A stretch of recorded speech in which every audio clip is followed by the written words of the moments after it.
बिस्मिल्लाहिर्रहमानिर्रहीम। और बेटा टुडे जो आज डियर स्टूडेंट्स जो हम आज का लेक्चर शुरू कर रहे हैं वो कर रहे हैं जी अपना विटामिन सी कर रहे हैं। ठीक है, तो जनरल आप देखें कि विटामिन सी का लफ्ज़ हम बहुत ज़्यादा सुनते हैं। ठीक है, तो अब पहले देखेंगे कि ये किस से बिलोंग करता है। तो क्लासिफिकेशन में तो हम कहते हैं कि ये जो है विटामिन सी जो है ये वाटर सॉल्युबल विटामिन है। क्या है, कौन सा विटामिन है? वाटर सॉल्युबल विटामिन है। सॉल्युबिलिटी के लिहाज से क्या है, ये वाटर सॉल्युबल। ठीक है बेटा। अच्छा, और इसका दूसरा नाम जो है वो क्या है? Ascorbic acid. क्या नाम है? Ascorbic acid. अब ये सारे एमसीक्यूज हैं कि विटामिन सी जो है ये वाटर सॉल्युबल भी है और क्या है, वाटर सॉल्युबल विटामिन है, और इसके अलावा इसका दूसरा नाम एस कार्बिक एसिड भी हम इसको कहते हैं। ठीक है, और इसके अलावा ये अगर इसकी कमी हो जाए, एस्कर्वी एक डिजीज है, तो वो हो जाती है। ठीक है, तो इसलिए इसको कहते हैं एन एस्कॉर्ब्यूटिक विटामिन कहते हैं। क्या कहते हैं? एंटी एस्कॉर्ब्यूटिक, ठीक है, विटामिन्स। ठीक है, ये इसे इसलिए क्यों कहते हैं एंटी एस्कॉर्ब्यूटिक विटामिन? इसको इसलिए कहते हैं क्योंकि ये स्कर्वी को ख़त्म करता है। अगर किसी इंसान को विटामिन सी की कमी हो जाए और उससे जो डिजीज़ होती है, जो सिम्टम्स होते हैं, उसको क्यूमुलेटिव स्कर्वी कहते हैं। ये क्लियर हो गया? तो फिर हमने अब देखिए ये तो हो गया इसका इंट्रोडक्शन में दो लफ्ज़ ही कहने हैं कि वाटर सॉल्युबल है। ठीक है, इसको स्कॉर्बिक एसिड कहते हैं और इसका दूसरा नाम कहते हैं एन एस्कॉर्ब्यूटिक अपना विटामिन कहते हैं, एंटी एस्कॉर्ब्यूटिक विटामिन कहते हैं। अच्छा, जब हम इसकी केमिस्ट्री की बात करते हैं, इसकी केमिस्ट्री की बात करते हैं कि देखिए इस जो इंसान में विटामिन सी पाया जाता है उसका क्या नाम होता है? इस शक्ल में एल एस्कॉर्बिक एसिड की शक्ल में। The active form of vitamin C, तो वहाँ साल्ट में एस्कॉर्बेट की शक्ल में पाया जाता है। किस शक्ल में पाया जाता है? Ascorbate acid. क्लियर? अब देखिए ह्यूमन बॉडी में ये प्रिपेयर्ड नहीं हो सकता, समझे ना। एक्टिव फॉर्म में एस्कॉर्बिक एसिड है और पाया किस में जाता है? Ascorbate acid. ओके, एस्कॉर्बेट की शक्ल में, इनके साल्ट की शक्ल में पाया जाता है। और ह्यूमन बॉडी जो है इसको ये प्रिपेयर्ड सिंथेसाइज नहीं कर सकती, तो इसलिए हमें एसेंशियली लेना पड़ेगा, फूड के थ्रू लेना पड़ेगा। अच्छा, फिर दूसरा कि जितने भी विटामिन सी हैं, एक ही विटामिन सी है ना, ये क्या करता है? ये एंटी एक रिड्यूसिंग एजेंट है। एक क्या है? रिड्यूसिंग एजेंट है। तो ये क्या करता है? ये दूसरों को, ये खुद ऑक्सीडाइज हो जाता है। It is strong reducing agent, यानी कि दूसरों को रिड्यूस करेगा और खुद क्या हो जाएगा? ऑक्सीडाइज हो जाएगा। तो and it is therefore readily oxidise, ये ऑक्सीडाइज हो जाता है इनटू द बॉडी। ठीक है, और किस में होता है? Dehydro ascorbic acid.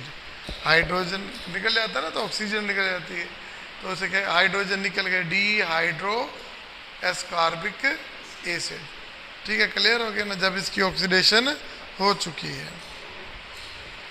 और ये अगर आप इसे फ्रीज करना चाहेंगे और dehydration retain vitamin C, freezing करें या डिहाइड्रेशन करें, तो विटामिन सी जो है ना ये स्टेबल रहता है। अगर ये सॉलिड फॉर्म में होगा तो स्टेबल होगा, लेकिन अगर सोल्यूशन फॉर्म में होगा, देखिए स्टेबिलिटी है ना, अगर अल्कली में है तो ये डिस्ट्रॉय हो जाएगा, अगर सोल्यूशन एसिडिक है तो एसिडिक सोल्यूशन में भी ये स्टेबल रहेगा। समझ आ गई? क्या कहा? सॉलिड फॉर्म में क्या होता है? स्टेबल होता है। अगर सोल्यूशन एसिडिक है तो फिर भी विटामिन सी स्टेबल रहेगा। अगर सोल्यूशन अल्कलाइन है तो ये स्टेबल नहीं रहेगा। तो ये बात आपने ध्यान में रखनी है। ठीक है, ये देखिए अब आपने पहले इसके इंट्रोडक्शन में यही कहा कि ये देखिए मैं इसे पढ़ ही लेता हूँ। देखिए जी वाइट आपकी बुक में जो लिखा हुआ है तो वो ये लिखा हुआ है कि विटामिन सी के 2 पॉइंट लिखने हैं। Vitamin C is a water soluble vitamin, ठीक है, anti scorbutic vitamin because it inhibit the chemistry in human body. Vitamin C is found in active form, L-ascorbic acid. This active form of the vitamin C is ascorbate acid. And the human body is unable to synthesize it. Human body is unable to synthesize it, this vitamin C. It is strong reducing agent and therefore readily oxidize into the, ये MCQs है, dehydro ascorbic acid. और देखिए अब ये भी MCQs है, freezing है और डिहाइड्रेशन है। वो इसको कुछ रिटेन विटामिन सी को रिटेन रखती है, ये नहीं कि इसको डिस्ट्रॉय करते हैं। Stable in solid state and is in acidic solution. Acidic solution में भी ये स्टेबल होता है और जबकि अल्कलाइन सॉल्यूशन में ये डिस्ट्रॉय हो जाता है। ये क्लियर हो गया या नहीं समझ आई? अच्छा, फिर इसके बाद कहते हैं सोर्स।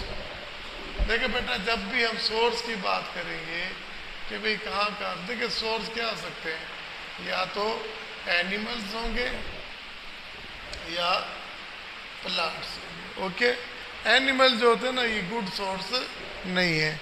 एनिमल में क्या हो सकता है, किडनी हो सकता है, लीवर हो सकता है, मीट हो सकता है, तो ये गुड सोर्स नहीं है। किसके भला?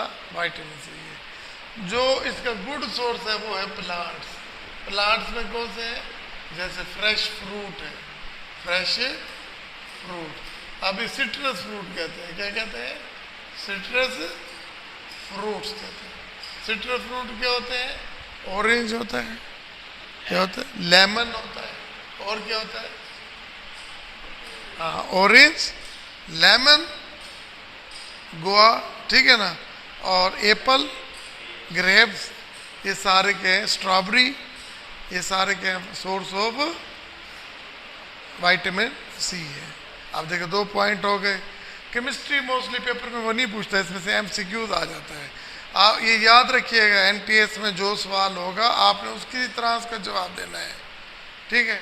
उसमें होता ये है कि जी आपके पास केमिस्ट्री में MCQs आ जाएगा कि एस्कॉर्बिक एसिड किसे कहते हैं जब ये ऑक्सीडाइज होगा, ये रिड्यूस होगा, ये कन्वर्ट किस में हो जाता है?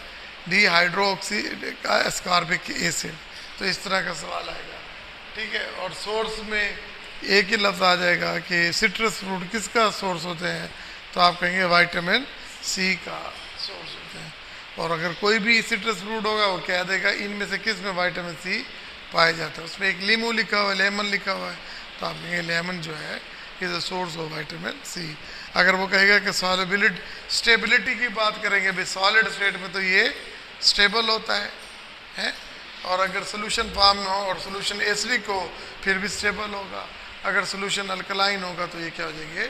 डिस्ट्रॉय हो जाएंगे। ये क्या हो जाएंगे? डिस्ट्रॉय हो जाएंगे। क्लियर हो गया? अब इसके सोर्स भी बता दिए कि भाई 2 सोर्स भी हो सकते हैं, प्लांट्स का हो सकता है, एनिमल्स का हो सकता है। देखिए मैं आपके सामने से रीड आउट करता हूँ कि जी source plant source fresh fruit, orange, lemon, grapes, guava, apple, strawberry, fresh vegetable, tomato, cauliflower, onion, ठीक है ना। ये क्लियर हो गया ना? दैट्स ठीक है, क्लियर हो गया। और एनिमल सोर्स में animal tissue are not a good source, like कौन कौन से? Liver, kidney and adrenal glands. Okay, फिर इसके बाद आते हैं फंक्शन। देखो फंक्शन में बेटा बड़ा तरतीब के साथ जाना है। देखिए अगर किसी चीज़ की एक्टिविटी बढ़ा दी जाए तो और उससे फंक्शन बढ़ जाता है उस चीज़ का, तो बेसिकली क्रेडिट किसको जाएगा? मतलब मैं आपको प्रमोट करता हूँ, एक्टिवेट करता हूँ, आप अच्छे तरीके से पढ़ते हो और फर्स्ट आ जाते हो, तो प्रमोट आप एक्टिवेट किसने किया, मोटिवेट किसने किया? मैंने किया। लेकिन पढ़ा तो आपने था, लिखा तो आपने था, तो रिवार्ड तो आपको मिलेगा ना। एक मैं बात कर रहा हूँ इसी तरह जो होता है ना कि जो अब देखिए ओस्टियोब्लास्ट लिखा हुआ है, ओस्टियोब्लास्ट लिखा हुआ है, कनेक्टिव टिश्यू लिखा हुआ है। देखिए कनेक्टिव टिश्यूज ये है, ठीक है, जो दूसरे को मिलाते हैं। तो ये टिश्यू होते हैं, तीन चीज़ें हैं। टिश्यू में कितनी चीज़ें होती हैं? तीन चीज़ें होती हैं। एक होता है फाइबर, एक होता है सेल, दूसरा होता है ग्राउंड सब्सटेंसेस। ठीक है, अब ये देखिए ये आपके पास इनके फिब्रोब्लास्ट हैं, ओस्टियोसाइट्स हैं, और क्या है, कोलेजन फार्मिंग है, फाइबर है। अगर ये बनेंगे तो एक्टिविटीज़ तो बढ़ जाएगी ना, है। तो ये जिन सेलों की जो एक्टिविटीज़ होती है वो किससे इंक्रीज हो जाती है? विटामिन सी की वजह से। जब ये कोलेजन इस तरह बनेंगे तो ये फाइबर आपस में इस तरह लेआउट होंगे, तो अगर कोई वूंड होगा, वही वूंड होगा, तो उसकी हीलिंग क्या हो जाएगी? जल्दी आ जाएगी। क्या आ जाएगी? उसकी क्या हो जाएगी? रिपेयर। वूंड जख्म लग जाता है तो उसको जल्दी रिपेयर हो जाएगा। किसकी वजह से? विटामिन सी की वजह से। क्योंकि ये प्रमोट करता है किसको भला? फाइबर बनने को, कोलेजन बनने को। ओके, समझ आ गए कि नहीं? फिर देखें हम विटामिन सी का एक और फंक्शन देखते हैं। ठीक है, वो देखते हैं कि जी हीमोस्टेसिस। ठीक है, तो ये देखा गया है कि जिन लोगों को भी स्कर्वे होता है तो उसके फ़ौरन बाद उसको अनीमिया भी हो जाता है। ठीक है, तो इसका मतलब क्या? अनीमिया क्या होता है? हीमोग्लोबिन का लेवल कम होना। हीमोग्लोबिन कब कम होते हैं? जब आरबीसीज कम होते हैं। तो इसका मतलब है कि हीमोस्टेसिस में इसका रोल है। अगर ना होता तो अनीमिया ना होता। अनीमिया क्या होता है? खून की कमी का हो जाना। ठीक है, अब ये वूंड रिपेयरिंग हो गया, वूंड रिपेयर हो गया। फिर क्या बताया? हीमोपोइसिस हो गया, है, हीमोपोइसिस हो गया। और उसके बाद आपके पास एंटीऑक्सीडेंट। देखिए बेटा, ऑक्सीडेशन रिडक्शन जहाँ भी होता है ना, तो ऑक्सीडेटिव स्ट्रेस पैदा होता है, तो उससे ऐसे प्रोडक्ट बन जाते हैं जो आपके टिश्यूज को डैमेज कर देते हैं। ठीक है, तो ये ऑक्सीडेशन को रोक लेता है। ठीक है, उसको नहीं होने देता, तो जिसकी वजह से ऑक्सीडेशन स्ट्रेस नहीं होगा और टिश्यू की इंजरी भी नहीं होगी। तो बच्चे समझ आ गए ना? जब टिश्यू इंजर नहीं हो रहे, जब कनेक्टिव टिश्यू बन रहे हैं, जब आरबीसीज बन रहे हैं, तो उस वक्त ग्रोथ इंसान की क्या होगी? ऑटोमेटिकली बढ़ जाएगी ना, तो ग्रोथ भी बढ़ जाएगी। और इसके अलावा जब बोन्स हैं, जब ग्रोथ बढ़ेगी तो बोन्स भी तो बढ़ेगी, बोन भी तो मजबूत होगी, तो डिपोजिशन ऑफ कैल्शियम और फास्फेट हड्डियों में क्या हो जाएगी? इंक्रीज हो जाएगी, डिक्रीज हो जाएगी? इंक्रीज हो जाएगी। ठीक है ना? आप देखो, आप खुद ही देख लें, मैं एक इंसान हूँ, अब मैं विटामिन सी को देख रहा हूँ कि विटामिन सी कहाँ कहाँ काम कर रहा है। पहले तो वो कह रहा था कि ओस्टियोब्लास्ट, ठीक है, ठीक है ना, ओस्टियोसाइट, ओस्टियोब्लास्ट इस पे काम करता है, कोलेजन पे काम करता है। ओके, फिर वो क्या कह रहा है कि उससे वूंड हीलिंग में हेल्प करेगा। अच्छा, फिर उसके बाद क्या? Affect on the hemo. देखिए ये भी बोन के अंदर है, बोन मैरो बनाती है ना बोन, तो हीमोपोइसिस के अमल को बढ़ा देती है। ठीक है, हीमोपोइसिस के अमल को बढ़ा देती है। फिर affect on the teeth and bones, वहाँ पे कैल्शियम की डिपोजिशन को बढ़ा देती है। जब ये सारी चीज़ें बढ़ेंगी तो ग्रोथ भी ऑटोमेटिकली बढ़ जाएगी। समझ आएगी नहीं या नहीं आई? अब देखिए, अब बुक में क्या लिखता है, कहता है कि सोर्स हमने पढ़ लिए है ना, अब हम पढ़ रहे हैं फंक्शन। देखिए, इंट्रा सेलुलर सब्सटेंसेस, इंट्रा, हाँ, अब देखिए फाइबर्स हैं, ठीक है ना, और सेल्स हैं, इंट्रा ग्राउंड सब्सटेंस हैं, तो ये इंट्रा सेलुलर। देखिए इंट्रा सेलुलर, ठीक है, दो सेलों के अपना जैसे है ना, एक सेल के अंदर क्या क्या होता है। ठीक है, देखिए ascorbic acid is required for the functional activity of the fibroblast। मैंने कहा था ना ये तीन चीजें, fibroblast, osteoblast and consequently for the formation of collagen। Collagen के ये मददगार होते हैं, and mucopolysaccharides of the connective tissues। और ये कनेक्टिव टिश्यूज हैं, ठीक है, ऑफ द कनेक्टिव टिश्यू। अच्छा, फिर जब कनेक्टिव टिश्यूज अच्छे तरीके से बन जाएंगे तो वुंड हीलिंग होगी। Vitamin C takes active part in the wound healing. अगर किसी को जख्म लग गया है तो अगर एक्टिव होगा तो फ़ौरन ठीक होने की कोशिश करेगा, चंद दिनों में ठीक हो जाएगा। तो उसमें जैसे विटामिन सी की कमी होगी तो वो उसमें फिर टाइम ज़्यादा लगेगा, ठीक है। अगर जिसका नॉर्मल वैल्यू है, अच्छी क्वांटिटी में विटामिन सी है, तो उसकी वुंड रिपेयर का अमल जो होगा वो क्या हो जाएगा, फास्टेड हो जाएगा, फास्टेंड हो जाएगा, तेज़ हो जाएगा। It lays the connective tissues, यानी कि इस तरह ले कर देती हैं, which help in healing of the, आप सीधा लिख लें कि vitamin C help in the healing of wound, बस क्लियर है।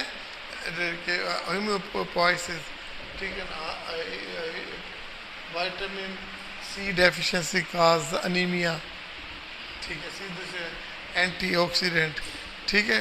ड्यू इट प्रिवेंट इंजरी, मैंने कहा था ना जब ऑक्सीडेटिव स्ट्रेस होता है तो फ्री रेडिकल पैदा होते हैं, और ये फ्री रेडिकल क्या करते हैं, टिश्यूज़ को इंजर्ड कर देते हैं। लेकिन ये जो है ऑक्सीडेटिव स्ट्रेस पैदा होने ही नहीं देते, तो जिसकी वजह से ऐसा देखिए, it prevent injury to the body tissue, body tissue की इंजरी को रोक देते हैं फ्रॉम द टॉक्सिक ऑक्सीडेशन, ठीक है ना। ग्रोथ, जब आपके कोलेजन अच्छे हो रहे हैं, जब आपके हीमोपोइसिस भी हो रहा है, तो ग्रोथ पे क्या असर होगा। वो कहता है कि it is probably involve in the growth process of the child, involve in the growth process of the child, ठीक है। Oxidation reduction, vitamin C is possible to involve in the various oxidation reduction synthesis system of the body. हमारे system में जो भी oxidation reduction हो रही है उनमें विटामिन सी जो है वो टेक पार्ट करती है। और जब हम इसका इफेक्ट देखेंगे किसके ऊपर, बोन्स के ऊपर देखेंगे, तो बोन्स के ऊपर कैल्शियम और विटामिन सी की डिपोजिशन को बढ़ा देंगे। तो देखा आपने फंक्शन में क्या देखा, role in the collagen formation, ठीक है, role on the wound healing, role on the अपना एरिथ्रोपोइसिस तो नहीं कहेंगे, हीमोपोइसिस। अब ना विटामिन सी के हम फंक्शन पढ़ रहे थे, ओके। जब हम विटामिन सी के फंक्शन की बात करते हैं तो जो बहुत ही अहम जो फंक्शन है आज वो डिस्कस करेंगे। देखिए, आपने अपनी फूड में आयरन ली, आप सबको पता है अगर आयरन की कमी हो जाए तो हमारे जिस्म में अनीमिया हो जाता है, खून की कमी हो जाती है, ओके। तो जब तक ये आयरन जो है ये ब्लड के अंदर नहीं जाएगी उस वक्त तक इसका कोई फ़ायदा नहीं है, ओके। अब होगा ये कि जो हम आयरन लेते हैं ना तो वो इस शक्ल में होती है फेरिक फॉर्म में, किस कन्वर्ट में, फेरिक फॉर्म में, ठीक है। तो ये कन्वर्ट ये होती है रिड्यूस होकर ये फेरस फॉर्म में आ जाती है, ठीक है। इसीलिए तो कहते हैं ना कि विटामिन सी जो है एक रिड्यूसिंग एजेंट है। देखिए इसके ऊपर 3 पॉजिटिव आयन थे, अब देखिए रिड्यूस हो गया, इसकी वैलेंसी कितनी हो गई, 2 हो गई, तो रिड्यूस हो गई है ना। तो ये किसकी वजह से हुआ है, विटामिन सी की वजह से, ठीक है। तो विटामिन सी की वजह से फेरिक जो है वो फेरस में कन्वर्ट हुआ, और कन्वर्ट होकर ये इंटेस्टाइन से पास होकर ब्लड के अंदर चला जाएगा, ठीक है, क्लियर।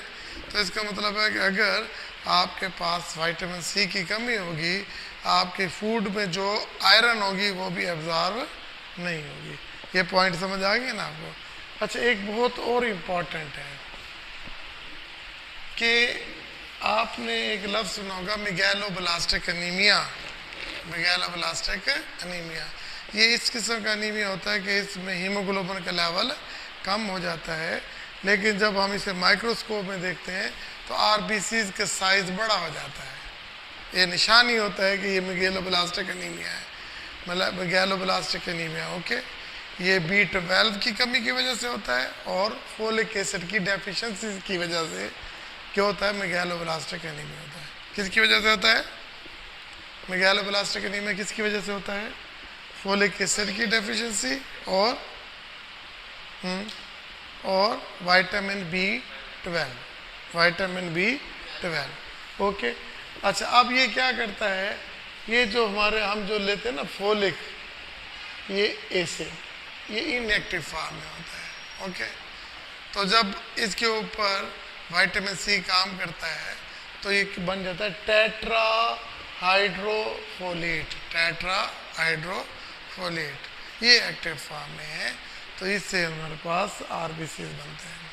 ठीक है, तो अब ये जो विटामिन C है ये क्या करता है, फोलिक एसिड को टेट्रा हाइड्रोफोलेट में कन्वर्ट करता है, और ना सिर्फ टेट्रा हाइड्रोफोलेट में कम कन्वर्ट करता है बल्कि इसको ऑक्सीडाइज भी नहीं होने देता। It prevent its oxidation. जब ये ऑक्सीडाइज हो जाएगा तो फिर दोबारा, ठीक है ना, तो टेट्रा हाइड्रोफोलेट तो नहीं रहेगा, तो जिसकी वजह से मेगालोब्लास्टिक एनीमिया हो जाएगी। अब देखिए आयरन की डेफिशिएंसी से भी एनीमिया होता है और फोलिक एसिड की डेफिशिएंसी से भी एनीमिया होता है। तो दोनों सूरतों में विटामिन C इनडायरेक्ट इन्वॉल्व है कि एक जगह क्या कर रहा है, विटामिन आयरन की एब्जॉर्प्शन को इन्हांस करता है bye improving converting ferric into ferrous, एक काम ये करता है, और दूसरा काम क्या करता है, टेट्रा फोलिक एसिड को टेट्रा हाइड्रोफोलेट में कन्वर्ट करता है। ना सिर्फ टेट्रा हाइड्रोफोलेट में कन्वर्ट करता है बल्कि इसको ऑक्सीडाइज भी नहीं होने देता। बात समझ आएगी नहीं आई? नहीं आई? देखिए अनीमिया है ना, हीमोग्लोबिन कम हो गया, ठीक है, हम कहते हैं आयरन की वजह से हीमोग्लोबिन कम होता है, हम कहते हैं कि फोलिक एसिड लेने से भी एनीमिया हो जाता है। ठीक है, वो कहता है कि विटामिन C का क्या रोल है, जो खुराक में जो आयरन आपने ली इंटेस्टाइन से वो ऑब्जॉर्व होगी नहीं अगर विटामिन C नहीं होगा। तो उसकी क्या वजह होती है? उसकी वजह ये होती है कि जो ये फेरिक फॉर्म में है, ये इंटेस्टाइन से एब्जॉर्ब नहीं हो सकती, तो विटामिन C इसको किस में कन्वर्ट कर देता है, फेरस फॉर्म में। आप बात समझ आ गई? ठीक है, फिर दूसरा जो होता है ये फोलिक एसिड इनएक्टिव फॉर्म है, ठीक है, ये इसको एक्टिव फॉर्म में कन्वर्ट करता है, टेट्रा हाइड्रोफोलिक एसिड कह लें या टेट्रा हाइड्रोफोलेट में कन्वर्ट कर देता है। आप बात समझ आ गई है? तो जब अब ये इस तरह एक्टिव हो जाएगा, फिर दूसरा ये नहीं करता कि टेट्रा हाइड्रोफोलेट बनाता है बल्कि टेट्रा हाइड्रोफोलेट को क्या करता है, प्रिजर्व कर लेता है। कैसे करता है? इसको ऑक्सीडाइज नहीं होने देता, इसको ऑक्सीडाइज नहीं होने देता। जब ये ऑक्सीडाइज नहीं होगा, स्टेबल हो जाएगा, तो आपको एनीमिया नहीं होगा। ओके, आप समझ आ गई है? तो ये दो रोल ये बता दिए। फिर वो कहता है रिएक्शन इन द स्ट्रेस, देखें इनके increase loss of vitamin C occur in fever and infection. जब इंसान को बुखार होता है, इन्फेक्शन होती है, तो विटामिन C जिसम से लॉस हो जाता है।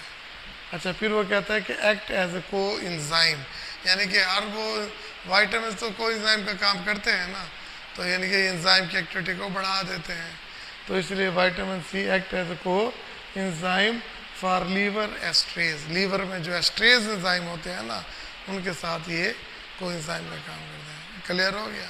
ये तीन फंक्शन इंपॉर्टेंट याद हो गए। तो अब डिटॉक्सिफिकेशन, देखिए अगर किसी शख्स में टॉक्सिक इफेक्ट आ जाए, पॉइजन आ जाए, क्या आ जाए, पॉइजन, ठीक है, तो पॉइजन से क्या होगी, टॉक्सिसिटी होगी। पॉइजन से क्या होगी, टॉक्सिसिटी होगी। तो कोई चाहेगा कि टॉक्सिसिटी हो? नहीं चाहेगा। तो इसलिए कभी भी कोई ऐसा कोई इन्फेक्शन हो जाती है, कोई बर्न्स हो जाते हैं, तो उनमें ना विटामिन C की मकदार ज़्यादा दी जाती है ताकि उसके टॉक्सिक इफेक्ट ख़त्म हो जाए। क्लियर हो गया? अब इसे चलिए हम थोड़ा सा रीड कर लेते हैं। Iron absorption and metabolism, vitamin C help in reducing ferrous to ferric form, and it help in the absorption of iron from the intestine and its utilization. Iron is absorbed in the ferrous form. ये MCQ है, okay? फिर conversion of folic acid. It involves in the conversion of folic acid to its active form. To its, मतलब जैसे ये pen है ना, ये board marker, अब ये नहीं लिख रहा है, ये एक्टिव फॉर्म में नहीं है, तो इसी तरह फोलिक एसिड था, ये इसको कन्वर्ट कर देता है किसमें, बोला इट्स एक्टिव फॉर्म। तो ये MCQs है, वो एक्टिव फॉर्म में क्या होगा, देखिए ये याद करना आसान है, THF टेट्रा हाइड्रोफोलेट, ये देखिए अभी तो इंग्लिश में लिखा है tetrahydrofolate, and also inhibit the oxidation of the tetrahydrofolate. तो ना सिर्फ ये टेट्रा हाइड्रोफोलेट फोलिक एसिड को टेट्रा हाइड्रोफोलेट में बनाता है, और जो बना हुआ होता है उसको ऑक्सीडाइज्ड नहीं होने देता। समझ आ गई आपको? आपको भी आ गई, आपको भी। अच्छा, it's deficiency cause megaloblastic anaemia, ये तो भी MCQs है। It's deficiency cause megaloblastic anaemia, okay. अब रिएक्शन स्ट्रेस, ये देखें, increase the loss of vitamin C occur in the fever and infections, act as a coenzyme, it act as a coenzyme, example किसी के लिए liver esterase, okay। अच्छा, फिर कहता है detoxification, vitamin C help in the detoxification of certain poison, of certain poison, her poison में नहीं, of certain poison, ठीक है। देखिए, substance that is why it is given in a large amount in all type of the infections and after burns। बाज़ कहते कि बदहज़मी हो जाती है, तो ऐसे पेट इस तरह खराब है, तो बाद लोग फिर खट्टी चीज़ें खा जाते हैं ताकि ना वो पेट सही हो जाए। हाथ में चूड़न खा लेते हैं, खाते नहीं, पक्की ले लेते हैं, तो यही तो होते हैं, खट्टी चीज़ें होती हैं, इन्फेक्शन। अब देखिए, अब जिसको ये सारी चीज़ें आ गई हैं ना, वो स्कर्वी में होगा, ठीक है। स्कर्वी में क्या हो जाएगा, स्किन, देखिए एक स्कर्वी एक डिजीज़ है, ये एक पक्का पहला MCQs आता है कि विटामिन C की डेफिशिएंसी से कौन सी बीमारी होती है, आपके तो स्कर्वी, ओके। अच्छा, इसमें क्या क्या होता है, सबसे पहले तो लीजन, आपके पूरे बॉडी के ऊपर ऐसे लीजन्स के निशान आएंगे, ये नज़र आना शुरू हो जाएंगे, ठीक है। फिर क्या होगा, गम्स को देखेंगे तो ये स्वेलिंग होगी, पल्पिश होंगी, पल्पी होंगी, ब्लीडिंग करेगी, ये क्या करेंगी, ब्लीडिंग करेंगी, इसके लिए, ठीक है। और अगर देखेंगे तो पेशेंट को अनीमिया भी हो सकेगा, GIT में उसे वॉमिटिंग होगी तो उसमें ब्लीडिंग भी होगी। तो इस तरह के आ जाते हैं, स्किन के ऊपर रैशेज आ जाएंगे, वुंड हीलिंग वो डिले हो जाएगी। बस इतने हेडिंग से लिख देना इसमें, स्कर्वे में एक एक लाइन अपनी तरफ से लिख दें, आपको नंबर मिल जाएंगे। देखिए ना, it delay, wound healing will be delay, lesion will be produce on the appear on the skin, ठीक है। और गम विल स्वेलो, स्किन का effect on the gum, and teeth will deform, teeth क्या हो जाएंगे, डिफॉर्म हो जाएंगे। और जो होंगी ना, बोन्स ग्रोथ जो रुक जाएगी, बोन्स की ग्रोथ क्या हो जाएगी, रुक जाएगी, ठीक है। क्लियर हो गया ना? अब बाकी आप खुद पढ़ लें, चले मैं फिर भी पढ़ा देता हूँ, लेकिन आपने इस तरह लिखेंगे ना तो बड़ी मुश्किल हो जाएगी। कम से कम हम पाए के हेडिंग लिखेंगे और साथ में जो कुछ आपको जेहन में आ जाता वो लिखना है। फार्मेसी टेक्नीशियन में अगर कोई बच्चा इस तरह याद करेगा कि रट्टा फूल लगाए, समझ से ना करे, तो उसका पास होना बड़ा मुश्किल हो जाता है। तो जो पूछे वही बताना है, जो ना पूछे वो नहीं बताना, ठीक है। और वो दरमियान से ऐसे ही पूछता है, आपने इसकी हेडिंग दे देनी, एक एक लाइन लिख देंगे तो आपका काम हो जाएगा, ओके, ठीक है। फिर देखिए, deficiency of vitamin C result in the disease, deficiency, ठीक है, डिजीज कॉल्ड स्कर्वी। अब इतनी मुश्किल क्या है?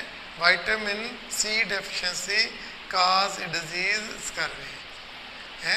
ये scurvy is a disease cause by the deficiency of vitamin C, okay.